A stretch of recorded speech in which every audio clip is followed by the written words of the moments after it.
Our speaker is Paul M. of Slingshot Branding and PR. Paul M. has over a decade's worth of experience working in communications with many clientele, enjoying earned media placements in newspapers, magazines, online articles, and TV. He's worked with a variety of businesses and individuals with successful PR placements in very notable outlets just here in the Twin Cities. Our most recent event in October at Majestic Oaks, hopefully many of you were able to come. Those that were not, Paul delivered a very entertaining presentation into branding yourself or your company. If you did miss it, it is worth a watch later. So there is a YouTube link that can be provided in this chat that Michelle is responsible for.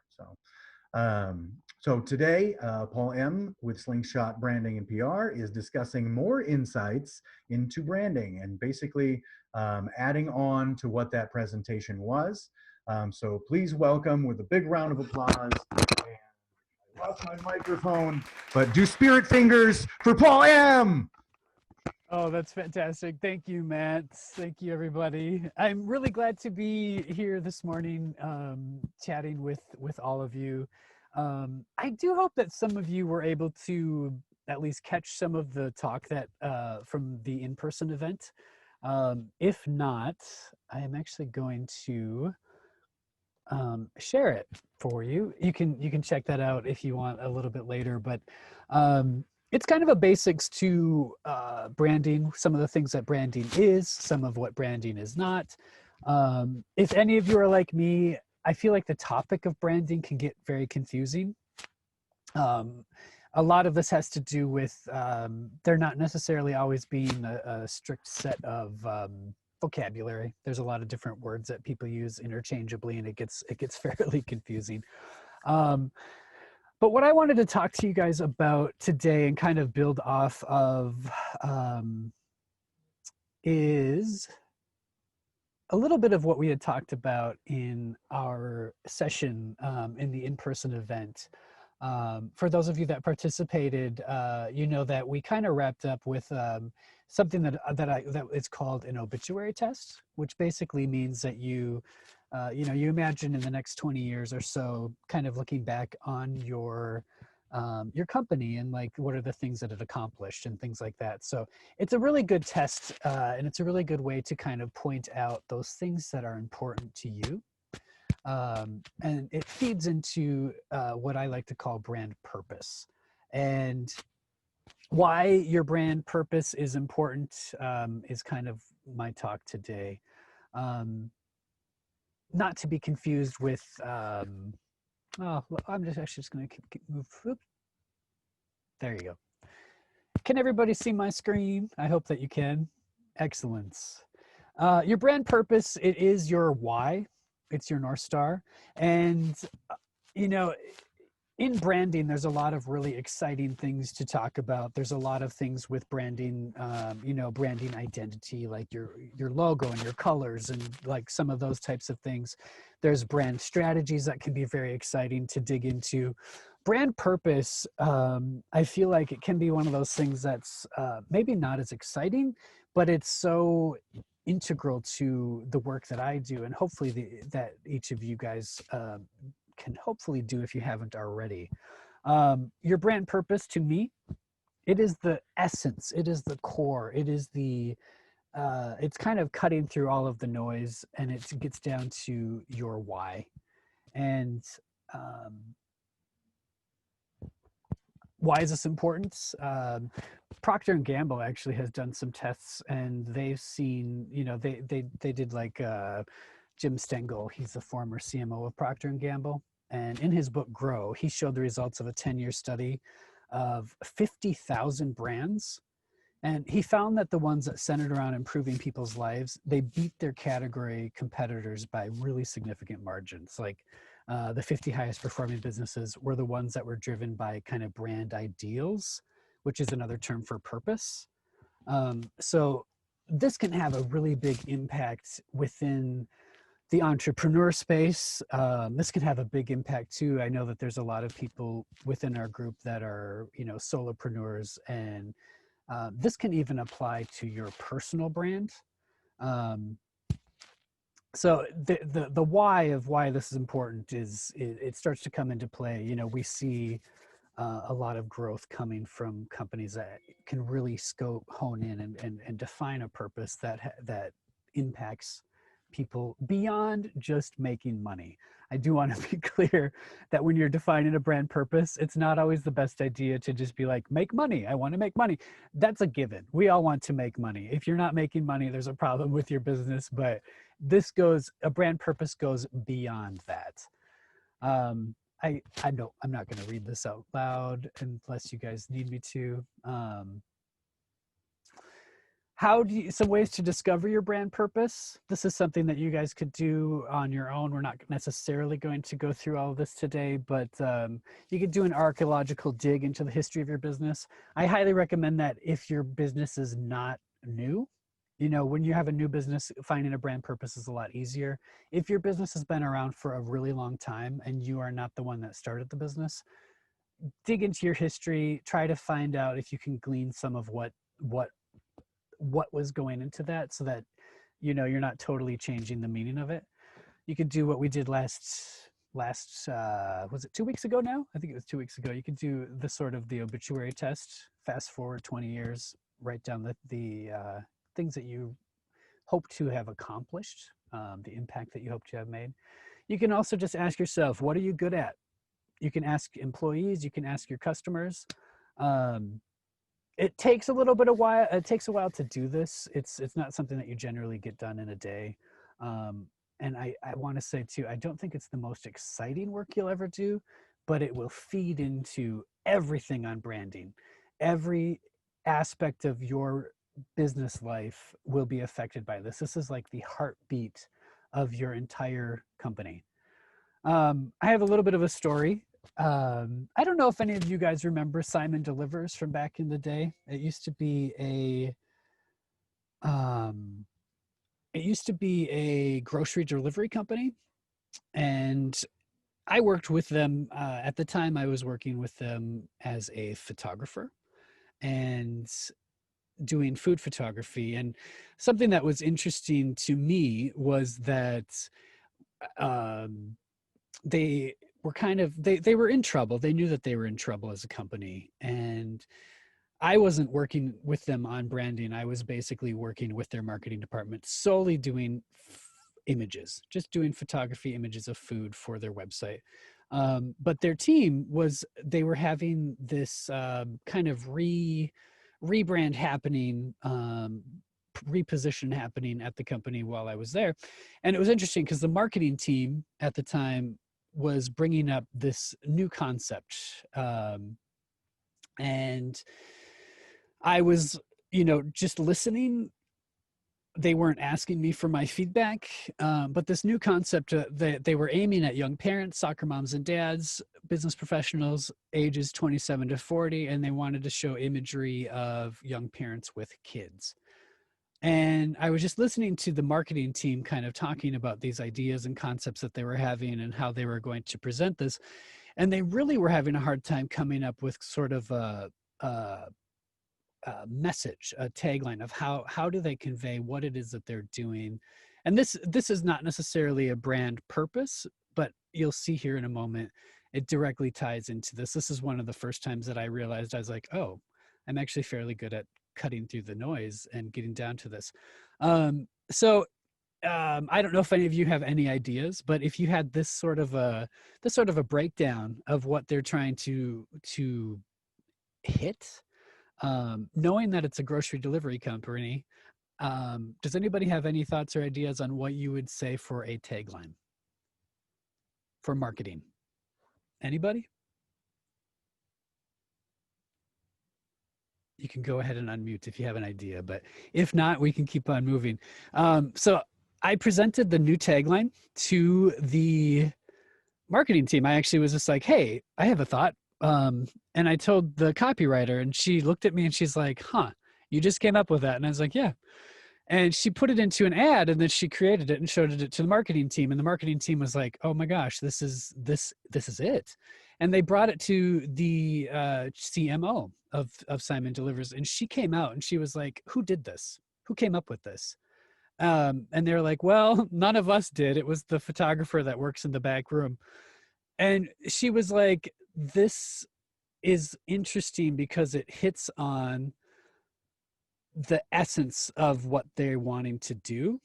And it hits on the very core of their new brand position. And the concept that I gave them was, it's giving you time for what matters most. And it hit on like this core of what they were trying to do, which was hit very affluent young parents, that it's giving them time. It's not, yes, they're selling groceries, but ultimately there's this bigger purpose. That's a marketing message. And I'm sort of, what was interesting is that they did not tell me what their brand purpose was, but they told me that this message, the CMO, she actually took this and she printed it out and she hung it above her door. And they started to use this as a purpose, as for what their message, all of their marketing messaging, everything that they started to do, it started to play off of this. So I'm hoping that this story kind of gives you an idea. There's also somebody in our group, Elizabeth Sherry, who we all know and love. In an interview with her, it was fun because I was able to talk with her on a podcast, and she said this tiny little phrase. She's like, when she's networking, she has this little tip: wear something fabulous. It's a way to start an organic conversation and connect with someone. And she's found that in the group, like she finds like if she wears an amazing coat or fun earrings or something like that, generally people will come up to her and say like, oh my gosh, they use it as a conversation starter, which is super smart. And me being sort of the person that I am, I'm always like, well, why is she doing that? Why? And it's that why. And like, if any of you have little kids or have had kids, you know that kids will constantly ask why. So why would Elizabeth want to start a conversation? Why would she want it to be easy? Because she wants to grow her network. Why? Well, she wants to grow her network because I know that Elizabeth isn't here, so some of the why might be different for her, but she wants to grow her network. Why? Well, she wants to grow her network to do better in business. Well, why? And you can keep asking why until you can reach the heart, that purpose, that brand purpose. If Elizabeth was here, she could tell us, but we'll and yes, my favorite question is why, and it drives people a little nuts because you keep asking why, and you get down to that heart until you can't ask why anymore, and you found your brand purpose. Brand purpose: creating a strong, clear, compelling, and credible purpose for an organization or individual. It defines why it exists. It's critical for any organization that wants to enjoy longevity and relevance, not to mention resilience that leads to sustained performance. While you may or may not choose to use this in external positioning, it's worth considering. And something that I want to mention with this concept and idea too is like thinking about Simon Delivers and that notion of their purpose being we help you save time so that you can have time to do what matters to you. If that was truly the like, I don't think that it was totally their brand purpose, but if it was, and if they took that position within the marketplace, imagine the potential and the possibility of what that company could actually do on a broader scale. No longer are they tied down to necessarily only being about grocery delivery.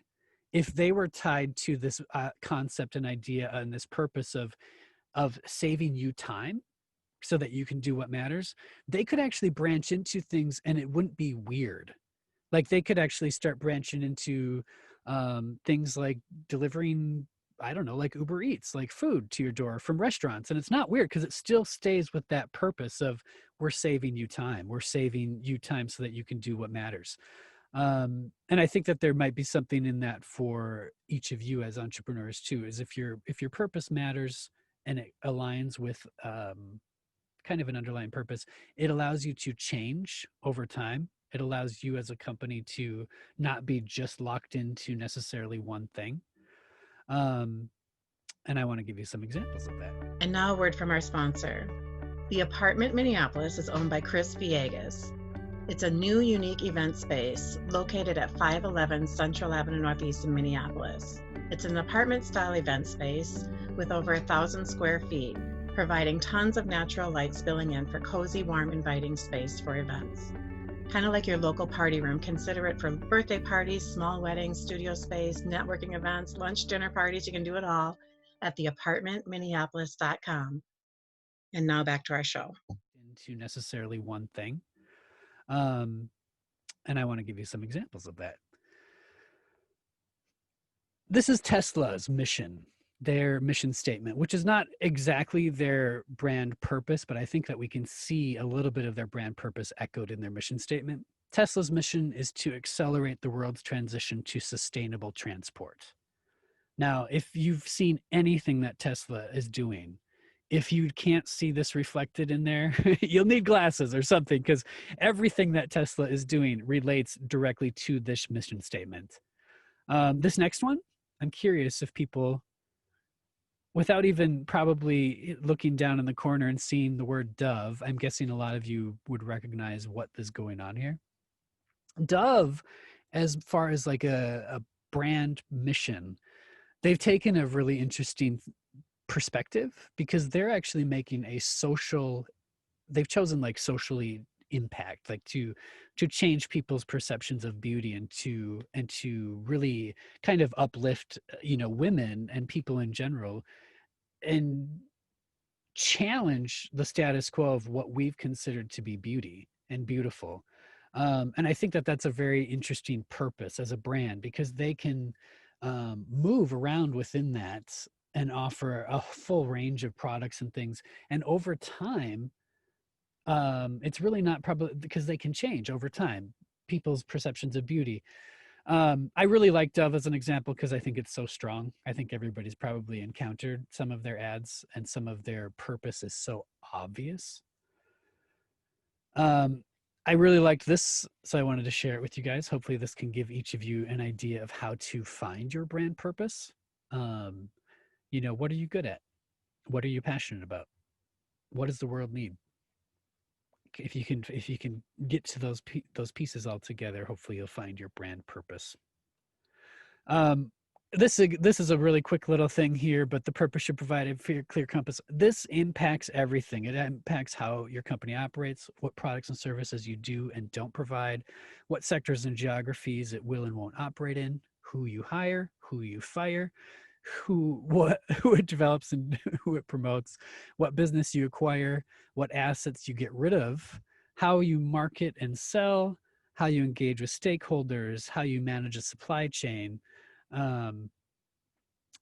You can see how your brand purpose, it affects everything. So my question to you guys, and I'm really hopeful that all of you get this kind of is what is your brand purpose? Because it's going to help guide every aspect of your branding, every aspect of your company, and how you spend your time. I'm almost done here, but I thought this was a really fun little look at 5 ideals of human values. I'm a big fan of Jim Stengel's book Grow, so if you guys take a peek at that, it'll probably really dive into this much more. But here's 5 companies, and we can see their brand purpose. I think a lot of times, like, we kind of innately feel the brand purpose without always necessarily being told exactly what it is. I'm going to show you what these 5, their brand purpose is. Coca-Cola, they really pull on eliciting joy. FedEx enables connection. Airbnb inspires exploration. Evoking pride, impacting society is Dove, obviously. You can kind of start pulling on each of these when you're thinking about your brand purpose. And where I really think this starts to get exciting to me, as someone that works in branding and in marketing, is there's so many similarities between vendors within the wedding sphere. And if you can start to differentiate yourself by having a clear brand purpose that matters specifically to you, it's going to be beautiful. So I just wanted to kind of leave you guys with this again, this thought. And I'm wondering, I wasn't totally watching the time there, but I'm curious if anybody has any questions, because my ultimate aim and goal with this presentation was to get the wheels turning in your heads and to get you kind of thinking about this. Yes, we may not all get our brand purpose set in this meeting, but I want those wheels to start turning, and I want us to start thinking about it. Does anybody have any questions for me, or any thoughts, or just additional input? I'm curious. If you do, please let me know. Say, Paul, this is Chad with Renee's Limousines. My question is, so we've actually been doing a lot of work on this type of thing, and defining our core focus and our core values and our target market and things like that. Excellent. One thing that that I've kind of struggled with a little bit is coming up with a consistent message, or a consistent, I guess messaging would be the right thing, of the brand that is as effective outward facing as it is, or as it is as effective inward facing to our staff, to our employees, to our chauffeurs, as it is to the public or the people that we are trying to reach. And when you say that, it sounds to me a little bit like your marketing is working well. Your marketing to the public sounds like people respond well to that. Is that correct in what you're kind of getting at? I would say so, but what my goal was in working on this and asking the whys, like I thought that was great when you were going through that, because we've done a lot of that, asking ourselves that, and but we're thinking of it typically in do you have a, and there's a great quote, and I'm going to forget who said, I think it might actually be with Tesla, but it's a lot easier to get people to work long hours when they're working like on a mission and on something that impact people in a very positive way. You know, if I worked for Dove, like I would be like really inspired, because it's like, oh, I'm not just selling soap. I'm helping to impact, you know, how women perceive themselves and how beauty works into play. So is it sort of, I guess that's kind of what I'm pushing at. And I'm wondering, Chad, it sounds like you guys, do you have a, like your values and stuff can play into your brand purpose. Do you guys have a brand purpose? We do. So our purpose is, or I call it our passion, is carefree and memorable experiences. And why is that important? Why is that important? Mm-hmm. I guess we're and I don't mean to, I'm kind of putting you on the spot, but yeah. I guess where I'm going with that too is it's if you can attach some of those, let me just see if I can go back into my slides here, but I mean, what we think about 5 ideals of human values, you know, something that can you say that one more time for me? You said you're wanting to carefree and memorable experiences. And I have other, carefree and memorable experiences. Like if we were to sort of look at that, those 5 human values, you know, impacting society, evoking pride, inspiring exploration, enabling connection, eliciting joy. I feel like you're trying to pull on eliciting joy, which is a good thing. Because of your company, it might even be worthwhile for you to consider and think about like inspiring exploration as well. There's a few different ways that you guys can think about what it is that you're offering and what it is that you're doing, but your underlying purpose, I think that I feel like it's almost, I'm wondering if it's too generic, what you're kind of driving at, and if there needs to be that human piece of connecting it maybe to some sort of even a I Yeah, have a secondary line that might maybe fill in what you're going at there. So we call it our niche, and that would be tailored transportation for special events. So what we're getting at, I guess, is that what we seem to do best are details, customization, and when we think about, when we're having these conversations, we want to think about, so the people who are calling us, what is their problem that we are going to solve for them? And a lot of it has to do with, gaining trust. and I feel like Chad, I feel like a little bit of what I'm hearing a little bit is it's a little bit more like a focusing on a marketing aspect and a marketing and messaging and things like that. Yeah. Something that I really like to do in the work that I do too is it's like, who are you? Who's Chad? What's important to Chad? Because I'm assuming that you're kind of the top dog there, if Sure. I'm not mistaken. And it's like, what's important to you? What makes you excited to go into work? What are some causes that you like? What are causes that your employees like? What's important to you guys? What if this wanting to infuse like every single person that comes to your limousine service, if you're wanting to infuse in that it's like, we want to make this the most joyous experience possible, because the world is it's a hard place to exist in, and we want to infuse everything that we do with inspiring joy and inspiring that sort of a concept. Mm-hmm. Some of that's going to come from the top down, and some of that's going to rely on you as being kind of the CEO, as you would, or the top of that. Mm-hmm. I don't think we're going to come up with a complete answer just on this call, but I would keep searching and ask your employees. I don't know if you've asked them yet, but I'd ask them, what's important to you?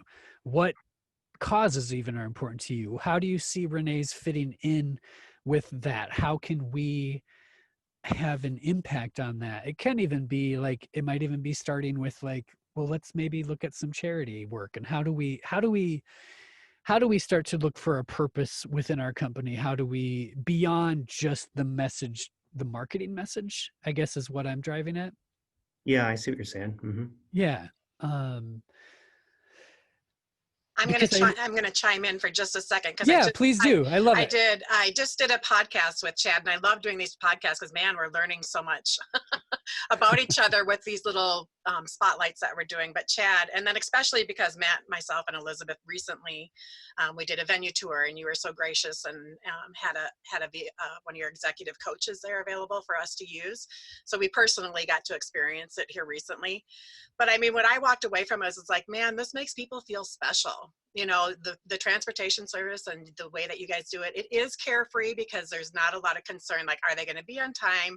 I don't know my driver, but you guys do an excellent job in, you provide, sending a picture. I knew who the driver, what he looked like before the vehicle even came. I mean, there was just so much assuredness that you gave that I was very confident and knowing that your service was there, it was there on time, and we got to go in. But I think what I felt, especially, and I know Matt did too, because wait till you guys see his video, we felt really special being in that vehicle, and that was our transportation. So if I was to throw anything into the hat here, as far as there's something very special that you guys offer in making a person feel special, and whatever special event is going on in their lives, to have a limousine or special transportation bringing them to their event, an anniversary party, a wedding, corporate events, or whatever. It's just that feeling of giving people that specialness, I think, was what resonated with me. So I don't know if that helps or with this branding piece at all, but I'm just throwing some information in. No, and I'm glad that you did, because just for our conversation here too, something that you're touching on, Michelle, is a brand promise, and that's slightly different than a brand purpose. And I don't know if you've all have heard of these before, but like, a brand promise is so important for your company. It's not necessarily always presented to the public. Same with the brand purpose. You don't necessarily tell these word for word to the public, but a brand promise is something like what you were saying, Michelle, where it's like, we are always on time. You can trust us.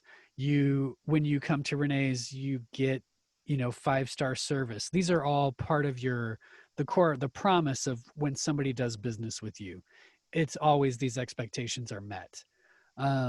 That's a brand promise. It's slightly different from a brand purpose, because a brand purpose goes just a little bit deeper into the core of why are you delivering that brand promise?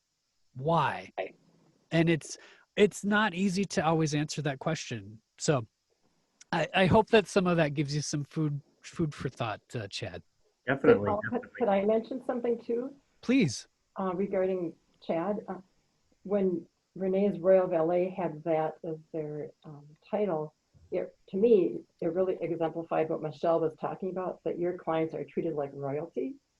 And then you changed the name to be more generic. I'm wondering why that happened. Oh, great. Yeah, I'm happy to answer that. So the reason I changed the name to Renee's Limousines from Renee's Royal Valet was when I would meet somebody and somebody said, "What's your company?" And I said, "My company is Renee's Royal Valet." And they would look at me with a very puzzled look, like, what is that? And then I would explain that we are, a transportation company. We have limousines, we have trolleys. And they said, "Oh, and you do valet?" And I said, "No, we actually don't do valet. So there would usually, my introduction to somebody would involve a several minute explanation to the brand name. And so that was one side of it. And then the other side of it was the fact that our URL for our website is reneeslimousines.com. And for just SEO purposes and things like that, I thought rather than trying to change it to something entirely different. I would just recommend, Chad, keep in mind, what are you good at? Mm-hmm. What are you passionate about? And what does the world need? Like I'd try to strip it down and keep it really basic and simple. I do know that we need to move on here with this talk too, but it sounds like as much as I hate it, I do like, because it sounds like you're struggling. And I know that when there's a struggle, it makes us stronger, and you're going to hit on it. You're going to hit on it. You're going to figure it out. And hopefully you have that aha moment and you're like, boom, here it is. Because everything that Michelle was saying and Sharon is saying, it's all these wonderful things, but I'm like, why? Why are you treating people so well? Why are you doing what you're doing? Why? And it has to go beyond just wanting to make money. Yeah. So, and like to your point, Sharon, that's sort of what I'm trying to make sure that we bring back into our message, because of, like you were saying, the name invoked a certain sense of how one was going to be treated, and cared for. And so I want to make sure that messaging stays in. Yeah. Well, thank you, Chad. I appreciate your question and input. And I know we're going to be moving on, so I think we're out. I think we are out of time. But the air out of the room there, but no, you're great. Enjoy the royal experience. Yeah, I appreciate everybody's thoughts and input, and I hope that if you have any more questions or whatever, hit me up in the chat box. Yeah. Thank you. All right. Thank you so much, Paul. We are going to go